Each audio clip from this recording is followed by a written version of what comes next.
হচ্ছে চতুর্থ অধ্যায়, কত অধ্যায়? চতুর্থ অধ্যায়। তো চতুর্থ অধ্যায় হচ্ছে যে যৌথ মূলধনী কোম্পানি, হ্যাঁ। তো আচ্ছা, চৌথ ধরনের মানে চৌথ অধ্যায় হচ্ছে যে বিজ্ঞাপন। বিজ্ঞাপন থাকলে এটা প্রথমে এটা মানে যে নিয়ম আর কি, বিজ্ঞাপন ক্লজ থাকবে সবসময়, বিজ্ঞাপন হিসাব বাদ দেবেন সবসময়। তো এইটা হচ্ছে সম্পূর্ণ সূত্রটা মুখস্থ থাকবে সম্পূর্ণ। এখানে আছে কি আবেদন, আবেদন, ব্যাংক ব্যাংক হিসাব ডেবিট, শেয়ার আবেদন ক্রেডিট, ব্যাংক হিসাব ডেবিট, শেয়ার আবেদন ক্রেডিট, সবাই মুখস্থ করে ফেলো।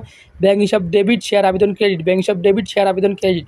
তারপরে আছে গ্রহণ ও ফেরত, গ্রহণ ও ফেরত, ওই যে তারপরে কি যে সে আপনি করছেন বিজ্ঞাপন দিছিলেন ৮০,০০০ টাকার, মানে ধরেন ৮০,০০০ টাকা বিজ্ঞাপন দিছেন শেয়ার, তারপরে এর মধ্যে আবেদন আসছে, ধরো এই আবেদন আসছে, তারপরে কি শেয়ার আবেদন, তারপরে আপনি গ্রহণ করছেন, ফেরত করছেন, তারপরে হচ্ছে কমিশন খরচ, তারপরে হচ্ছে সে সম্পত্তি ও ক্রয়। তারপর কি আছে এখানে আমি যে গ্রহণ ও ফেরত, শেয়ার আবেদন, শেয়ার আবেদন ডেবিট, শেয়ার আবেদন ডেবিট, শেয়ার আবেদন ডেবিট, শেয়ার মূলধন ক্রেডিট, শেয়ার মূলধন ক্রেডিট, শেয়ার